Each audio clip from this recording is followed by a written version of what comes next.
mapapansin nyo, kung sa Messenger na kayo, dito sa taas, dito na magkita ang mga taong naka-online or naunang nagpapakita yung mga taong lagi nyong mini-message or may conversation kayo. So, kung halimbawa, ayaw nang makita or ayaw nang makita ng partner nyo once na chinek yung Messenger nyo, ang gagawin nyo lang ay itatago. Halimbawa, itong si JC, yung pang-apat. So, gagawin natin, i-hide natin siya, tandaan natin siya. Nandito siya sa pang-apat. So, i-hide lang natin. Para ma-hide dito sa may upper left side, yung may tatong linya, pindutin lang to.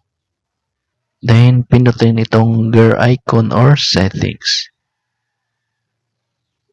Then, scroll up. Pindutin itong privacy and safety. Then, dito niyo makikita under sa safety and well-being, hidden contacts. Hide people from your suggested contacts. And pinutin lang to.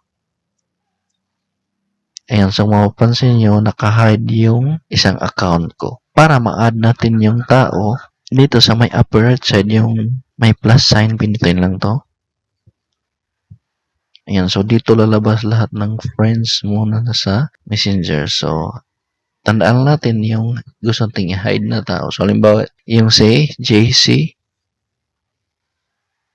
Ayan, so since dalawa yung JC na friends ko, so dalawa yung lumabas. So, yung JC na pangalawa. So, select ko lang. Ayan, naka-hide na siya. So, titignan natin ulit doon kung nandun pa ba siya. So, back ko lang.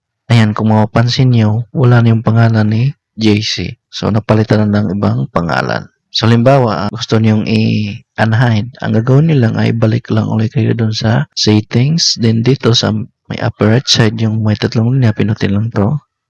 Ayan, then, pinutin itong gear icon or settings. Then, scroll up. Pinutin itong privacy and safety. Then, pinutin itong hidden contacts. Then, i-unhide natin to si JC. Pinutin lang itong unhide. So, kung mapapansin nyo, wala na yung pangalan niya. So, balik lang tayo doon. Ayan, kung mapapansin nyo, andito na uli yung pangalan niya.